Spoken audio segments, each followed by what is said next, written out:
வணக்கம். மூன் செய்திகள் வாசிப்பது ஷாருக். விரிவான செய்திகள். தேசிய விருதுகளை வென்றுள்ள தமிழ் திரையுலக கலைஞர்களுக்கு முதலமைச்சர் விஜய் வாழ்த்து தெரிவித்துள்ளார். இதுகுறித்து அவர் வெளியிட்டுள்ள பதிவில் 2024ஆம் ஆண்டில் வெளிவந்த திரைப்படங்களுக்கான 72வது தேசிய திரைப்பட விருதுகள் நேற்று அறிவிக்கப்பட்டுள்ளன. அதில் நடிகர் தனுஷ் இயக்கி நடித்துள்ள ரயான் திரைப்படத்திற்கு சிறந்த தமிழ் திரைப்படத்திற்கான விருதும், கேப்டன் மில்லர் திரைப்படத்திற்கு தேசிய சமூக மற்றும் சுற்றுச்சூழல் விழுமியங்களை ஊக்குவிக்கும் சிறந்த திரைப்படத்திற்கான விருதும் மற்றும் அப்படத்தில் நடித்த தனுஷ் அவர்களுக்கு சிறந்த நடிகருக்கான விருதும், அமரன் திரைப்படத்திற்காக ராஜ்குமார் பெரியசாமிக்கு சிறந்த இயக்குனருக்கான விருது, ஆர் கலைவாணனுக்கு சிறந்த படத்தொகுப்புக்கான விருது மற்றும் ஜி.வி. பிரகாஷிற்கு சிறந்த பின்னணி இசைக்கான விருதும் அறிவிக்கப்பட்டுள்ளது. மேலும் மகாராஜா திரைப்படத்திற்காக அனல் அரசிற்கு சிறந்த சண்டை பயிற்சிக்கான விருது மற்றும் அப்படத்தில் நடித்த சஞ்சனா நபிதாஸ் அவர்களுக்கு சிறந்த துணை நடிகை விருதும், மெய்யழகன் திரைப்படத்தில் சுரேன்ஜிக்கு சிறப்பு பிரிவில் சிறந்த ஒளி கலவைக்கான விருதும், ப்ளூ குறும்படத்திற்காக டி.எஸ். ஹரிஹா சுகனுக்கு சிறந்த ஒளி வடிவமைப்புக்கான விருதும் அறிவிக்கப்பட்டுள்ளது. 10 திரைப்பட விருதுகளை தமிழ் திரையுலகம் வென்றுள்ளதை பெருமைக்குரியதாக குறிப்பிட்டுள்ள தமிழ்நாடு முதலமைச்சர், வருங்காலங்களில் தமிழ் திரையுலகம் மேலும் பல விருதுகளை பெற்றிடவும் வாழ்த்துக்களை தெரிவித்துள்ளார். விடுதலை சிறுத்தைகள் கட்சி சார்பில் ஆகஸ்ட் 17ஆம் தேதி நடைபெறவுள்ள தமிழ் தேசிய எழுச்சி மாநாடு தொடர்பாக மேற்கு மண்டல நிர்வாகிகள் ஆலோசனை கூட்டம் அக்கட்சியின் தலைவர் தொல் திருமாவளவன் தலைமையில் திருப்பூரில் நடைபெற்றது. இதில் திருப்பூர், கோவை, ஈரோடு, நீலகிரி உள்ளிட்ட மாவட்டங்களைச் சேர்ந்த நிர்வாகிகள் கலந்து கொண்டனர். இதனைத் தொடர்ந்து கூட்டத்தில் பேசிய விசிக தலைவரும் எம்பியுமான தொல் திருமாவளவன், சாதியை ஒழித்து சமத்துவத்தை உருவாக்குவதுதான் விசிக பேசும் தமிழ் தேசியம் என குறிப்பிட்டார்.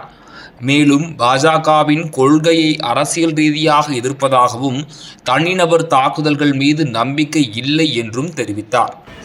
2 வயசு 3 வயசு குழந்தைகளை கிராமத்தில் என்ன சொல்லுவாங்கன்னா, கண்ணு முழிக்காத குஞ்சு குடவாங்க.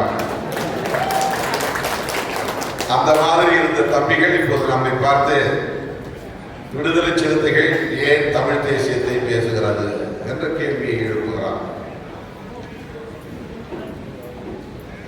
சாதியத்தை வேறெடுப்போம், தமிழ் தேசியத்தை வென்றெடுப்போம்.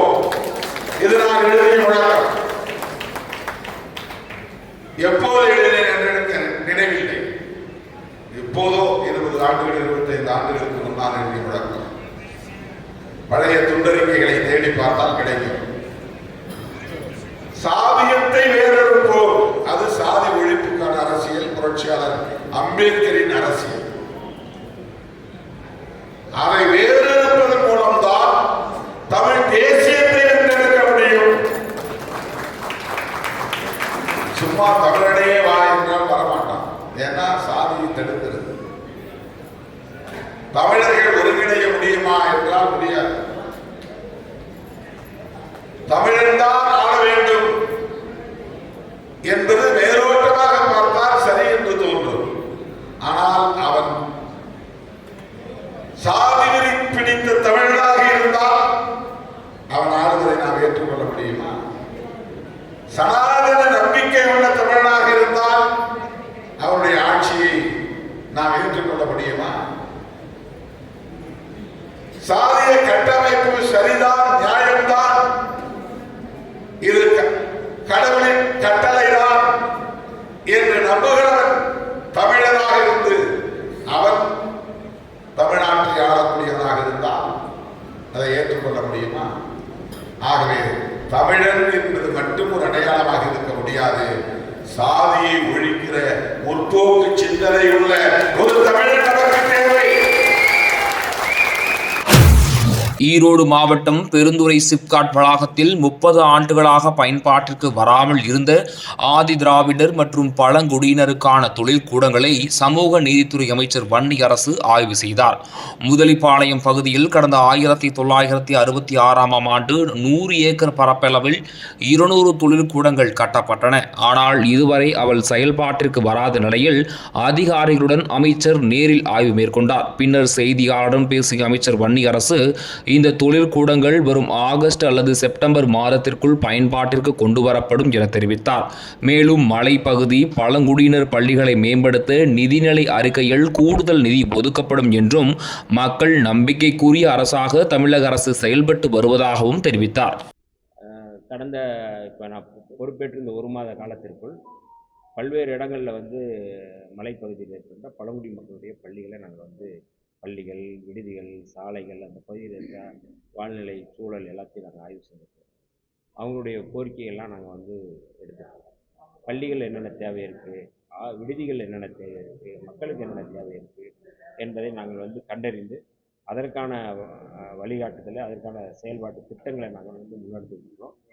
இந்த பட்ஜெட் முடிந்த பிறகு அதற்கான வேலை திட்டங்கள் தொடங்கும். நிறைய இடங்களில் நீங்கள் சொல்கிறது கேமரா கேட்குறாங்க, சிசிடிவி கேட்குறாங்க, வகுப்பறைகள் ஸ்மார்ட் வகுப்பறைகள் கேட்குறாங்க, விடுதிகளில் நிறையா தண்ணீர் பிரச்சனை இருக்குன்னு சொல்கிறாங்க, விடுதிகளை தரப்படுத்துதல் உருவாக்குறது எல்லாத்தையும் நம்ம கணக்கில் எடுத்துகிட்டு இந்த பட்ஜெட் முடிஞ்சதுக்கான அதற்கான வேலைகளை அங்கே மட்டும் இல்லை, தமிழ்நாடு முழுக்க இந்த மாதிரி விடுதிகள் ஏற்கனவே கொடுத்த அரசு கட்டி முடிக்கிறதுக்கான டெண்டர்லாம் கொடுத்து அவங்க பண்ணியிருக்கிறாங்க.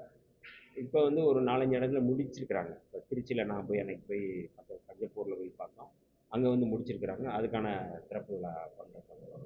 அதே போல் மதுரையில் இந்த மாதிரி பல்வேறு இடங்களில் கட்டி முடிக்கப்பட்டிருக்கு. அதற்கான திறப்பு விழாவும் நம்ம பண்ணுறோம். கட்டி வேலை திட்டங்களே முக்கால்வாசி முடிக்கிறதையும் நம்ம துரிதப்படுத்துகிறோம். 75% முடிக்கிறது, அதை நம்ம துரிதப்படுத்துகிறோம். விரைவில் இந்த ஒரு 6 மாதத்திற்குள் தமிழ்நாடு முழுக்க இருக்கின்ற விடுதிகள் நவீனப்படுத்தப்படும், திறக்கப்படும். மாணவர்களுடைய தேவைகள், அவருடைய கோரிக்கைகள் எல்லாம் முழுமையாக நிறைவேற்றப்படும் என்பதில் எந்த மாற்று கருத்தும். அதற்கான வேலை திட்டங்களை நாங்கள் மதுரை கிழக்கு தொகுதிக்குட்பட்ட மீனாட்சிபுரத்தில் அமைந்துள்ள சமணர் படுக்கை மற்றும் கல்வெட்டுகளை பள்ளி கல்வி மற்றும் தமிழ் வளர்ச்சித்துறை அமைச்சர் ராஜ்மோகன் நேரில் ஆய்வு செய்தார். இந்த ஆய்வின் போது சமணர் படுக்கைகளில் படுத்து அவற்றின் அமைப்பையும் அங்குள்ள தமிழ் கல்வெட்டுகளையும் ஆய்வு செய்தார்.